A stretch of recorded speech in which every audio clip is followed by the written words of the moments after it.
Hello दोस्तों, स्वागत है आप सभी का स्लीपी क्लासेस में। दोस्तों यूएसटीआर सेक्शन 301 के बारे में जानते हैं। दोस्तों ये होता क्या है सबसे पहले, और ये क्यों पढ़ रहे हैं सबसे पहले जानते हैं आज की न्यूज़ क्या है। न्यूज़ में एक बात कही गई कि जो यूएस ट्रेड रिप्रेजेंटेटिव का जो ऑफिस है उसने कहा है कि वो इंडिया और 9 अदर कंट्रीज़ के खिलाफ, ठीक है, इंडिया एंड 9 अदर कंट्रीज़, उनके खिलाफ सेक्शन 301 के तहत इन्वेस्टिगेशन शुरू करने वाला है, क्योंकि इंडिया और ये बाकी सभी कंट्रीज़ ने डीएसटी डिजिटल सर्विसेज टैक्सेस लगाने शुरू कर दिए हैं। ठीक है, तो ये न्यूज़ है कि यूएसटीआर ने इंडिया और बाकी जो 9 अदर कंट्रीज़ के खिलाफ इन्वेस्टिगेशन की बात की है। दोस्तों टैक्स कौन सा है, कौन सी इन्वेस्टिगेशन, क्या होता है यूएसटीआर, सब समझते हैं। ठीक है, सबसे पहले टैक्स की बात करते हैं। इंडिया ने दोस्तों 2016 में बहुत सारी जैसे ट्रांजैक्शंस होती हैं, बहुत सारी ऐसी कंपनीज हैं जो इंडिया में एज सच जो सिर्फ अपना दफ्तर बना, जिन्होंने बनाया हुआ है, ऑफिस बनाया हुआ है, एंड यहाँ से बहुत सारा जो एडवर्टीजमेंट्स वगैरह लगाकर जैसे गूगल एट्सेट्रा, तो यहाँ पे ये जो रेवेन्यू इकट्ठा करते हैं। लेकिन इंडिया में सिंस इनकी जो हेड क्वार्टर्स नहीं है या इंडिया में ये बेस्ड नहीं है, तो इंडिया में टैक्स नहीं पे करते। तो इंडिया ने एक इक्वलाइजेशन लेवी लगाया था, जो कि यूपीएससी ने प्री में हमसे सवाल भी पूछा कि इक्वलाइजेशन लेवी का एक और ऑल्टरनेट नाम क्या है, गूगल टैक्स है। ठीक है, गूगल टैक्स का नाम से इसे फेमस हुआ था। ठीक है, एक इक्वलाइजेशन लेवी लगा दी है कि आप अगर इंडिया में बिजनेस करते हैं तो इंडिया में रेवेन्यू जनरेट करते हैं, आपको टैक्स देना होगा। ठीक है, तो रिसेंटली सरकार ने अभी 2020 में बजट में तो इसका थोड़ा स्कोप और बढ़ा दिया, एक 2% और टैक्स लगा दिया है कि अगर आप डिजिटल सर्विसेज अगर देते हैं कहाँ पर, इंडिया में, और अगर लेकिन उसकी पेमेंट्स एट्सेट्रा अगर इंडिया के बियॉन्ड अगर कलेक्ट करते हैं, लेकिन इंडिया में दिखाई जा रही हैं चीज़ें, लेकिन पेमेंट्स अगर बाहर ही हो रही हैं, उस पर भी आपको टैक्स देना होगा। एंड ये इसकी लिमिट बहुत ही छोटी सी लिमिट 200 करोड़ रुपए रख दी है कि अगर 200 करोड़ से ऊपर का अगर आप बिजनेस करते हैं इंडिया में, 200 करोड़ रुपए, ठीक है, तो इससे ऊपर का बिजनेस करते हैं आपको डिजिटल सर्विसेज टैक्स देना होगा।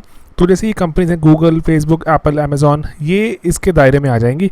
एंड ये नॉन रेजिडेंट कंपनीज हैं, हमारे यहाँ की बेस्ड कंपनीज नहीं है लेकिन बिजनेस बहुत करती हैं, तो ये इसके दायरे में आ जाएंगी। ठीक है, अब बाकी जो कंट्रीज़ हैं जिन्होंने ऐसे सिमिलर कदम उठाया, ऑस्ट्रिया, ब्राज़ील, इवन यूके भी है, यूरोपियन यूनियन, ठीक है, स्पेन, टर्की, ये ऐसी बहुत सी कंट्रीज जिन्होंने सिमिलर कदम उठाया इन कंपनीज़ को जो टैक्स करने के लिए। तो दोस्तों यूएसटीआर ने क्या अनाउंसमेंट करी कि हम सेक्शन 301 के तहत अब हम, क्योंकि ये वो कह रहे हैं कि हम यूएस वाले कहते हैं कि हमारी अमेरिकन कंपनीज़ को एडवर्सली इम्पैक्ट करता है टैक्स, तो हम अकॉर्डिंगली आप पर इन्वेस्टिगेशन करेंगे। तो दोस्तों ये यहाँ सवाल उठता है यूएसटीआर होता क्या है। दोस्तों ये जो प्रेसिडेंट है वहाँ के यूएसए के, उनके जो एक एड एंड एडवाइस के लिए एक एजेंसी है, जो यूएस गवर्नमेंट की एजेंसी है, जो कि रिकमेंड करती है ट्रेड पॉलिसी, किसको, प्रेसिडेंट ऑफ द यूएसए। अब ये ट्रेड नेगोशिएशंस एट्सेट्रा भी जो पूरा चलाती है प्रोसेस, एंड अगर ये बताती है कि ये यूएस प्रेसिडेंट को कि हमारे जो देश के हित में, मतलब यूएस के, मान लीजिए वो कह रही है कि यूएस के हित में अगर पॉलिसी नहीं बनी तो अकॉर्डिंगली एक्शन आप लीजिए, एंड वो सैंक्शंस लगा देते हैं प्रेसिडेंट एट्सेट्रा। 2018 में सिमिलरली चीज़ को यूज़ करते हुए चाइना पर सैंक्शंस भी लगा दिए गए थे।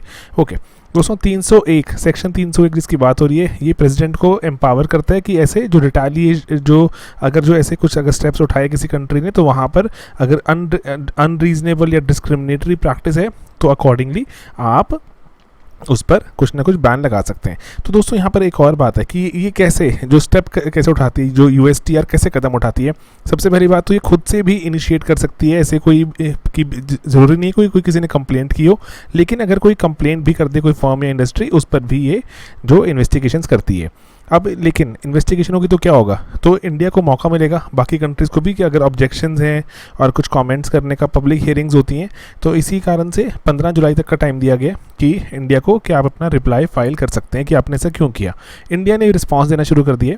इंडिया ने बोला कि हम जो जनरल अग्रीमेंट है on trade in services, gets बोलते हैं इसको, ठीक है, तो गैट्स के तहत इंडिया बोल रहा है कि हमने ऐसे कोई कभी कमिटमेंट नहीं की कि हम ऐसा एक डिस्क्रिमिनेटरी टैक्स नहीं लगा सकते। ठीक है, इंडिया कह रहा है कि हम ऐसा टैक्स लगा सकते हैं, और हमने WTO का ही जो आपका प्रिंसिपल है गैट्स, उसमें इंडिया ने कहा है कि हम ऐसे टैक्सेस लगा सकते हैं, और हम ऐसी कोई कमिटमेंट नहीं कर रहे कि हम टैक्सेस नहीं लगाएंगे ऐसे डिस्क्रिमिनेटरी। ठीक है, ओके, देन इंडिया कहता है कि हमने स्पेसिफिकली अमेरिकन कंपनीज को टारगेट करते हुए ऐसा कुछ नहीं किया, जो भी इंडिया में बेस्ड कंपनीज नहीं है लेकिन इंडिया में बिजनेस करती हैं, पैसा कमाती हैं, उन पर लगाया है। ठीक है, तो इंडिया कह रहा है कि अमेरिका का खास ऐसे कोई हमने जो ध्यान में रख के नहीं किया कि आपको हम डिस्क्रिमिनेट कर रहे हैं, बस नॉन इंडियन कह रहे हैं हम। ठीक है, तो इसीलिए वो कह रहे हैं नेशनल ट्रीटमेंट हम नहीं देंगे। नेशनल ट्रीटमेंट क्या होता है दोस्तों, उसके बारे में एक बार मैं आपसे रिकमेंड करूँगा, पढ़ लीजिए। ठीक है। नेशनल ट्रीटमेंट हम वो कह रहे हैं कि सर्विसेज सेक्टर में हम नहीं देंगे, तब भी ये जो लीगल है बिल्कुल वैलिड है, क्योंकि हमने गैट्स में ऐसी कोई कमिटमेंट ही नहीं करी कि हम सर्विसेज में नेशनल ट्रीटमेंट देंगे। ठीक है दोस्तों, तो इसीलिए फ्लेक्सिबिलिटी है भारत को जो डिस्क्रिमिनेटरी टैक्स लगाने की, जो कि इंडियन या फिर फॉरेन कंपनीज में डिस्क्रिमिनेट करता हो। ओके, अब इसीलिए पैरेलली एक स्पेशल 301 रिपोर्ट भी आती है, तो उसके तहत तो और ख़तरनाक सैंक्शंस होते हैं, तो प्लीज़ इसके बारे में और पढ़िए। ठीक है, व्हाट इज़ स्पेशल 301 रिपोर्ट, इसमें अगर मेंशन आ गया और कौन सी कैटेगरी में आ गया तो इंडिया के लिए दिक्कत हो सकती है। तो थोड़ा सा एक अटैम्प्ट था आपको बताने का। बाकी मार्केटिंग के बारे में सबसे ही इंपॉर्टेंट एक जो बात बतानी है आपको, वो है एसए के कोर्स की। जीएस की अगर आप तैयारी कर रहे हैं तो एसए का कोर्स आपको बहुत मदद कर सकता है। 5 जुलाई से लेक्चर स्टार्ट हो जाएंगे, एंड उसके बाद थीसिस की आंसर राइटिंग की कैसे बनाएं थीसिस, इसके बारे में थोड़े reading material etcetera, classes etcetera शुरू हो जाएंगी। देन फोर्टनाइटली हर 15 दिन में टेस्ट होना शुरू हो जाएंगे। उसके बाद फुल लेंथ टेस्ट मिलेंगे आपको, and then finally self improvement की असाइनमेंट्स।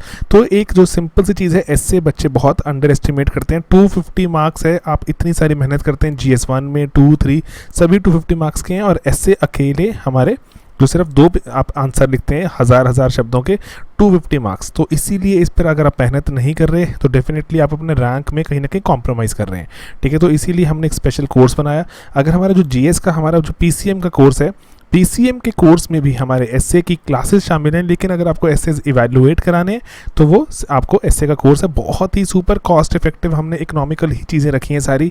ठीक है, इवन हमारा पीसीएम का कोर्स जहाँ पे हमने ओरिएंटेशन से शुरू करके अभी क्लासेस शुरू हो चुकी हैं, फिर टेस्ट सीरीज शुरू हो जाएगी, फिर मेंस की आंसर राइटिंग क्योंकि कंटेंट आ जाएगा, एंड देन प्री के पास पहुंचते हम क्रैश कोर्स भी चलाएंगे। ठीक है दोस्तों, ये सभी कुछ हमारे पीसीएम कोर्स का पार्ट रहता है, हमारा ऑल इनकम्पसिंग कोर्स है पीसीएम, तो उसका पार्ट रहेगा। तो आप सभी जो चीज़ें ज्वाइन कर सकते हैं, इंस्टॉलमेंट्स में भी अवेलेबल हैं। ठीक है, ऑप्शनल में पॉलिटिकल साइंस भी है, ये एक ऐसा ऑप्शनल था जो है जो बच्चों की बहुत डिमांड थी, तो फाइनली हमने पॉल साइंस शुरू कर दिया।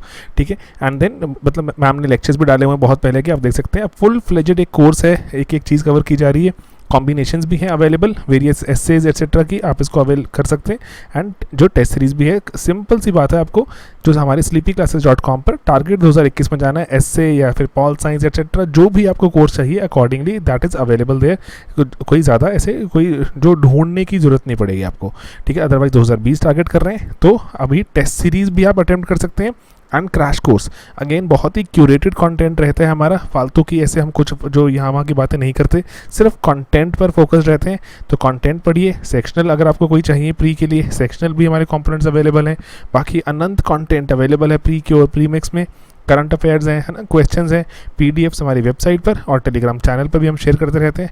ठीक है दोस्तों, बस एक छोटा सा अटेम्प्ट था आपको यूएसटीआर सेक्शन 301 के बारे में बताने का। आपसे उम्मीद है कि आप इसकी जो रिपोर्ट होती है 301 रिपोर्ट, उसके बारे में थोड़ा गूगल कीजिए, थोड़ा पढ़ लीजिए, है ना, फ़ायदे में रहेंगे।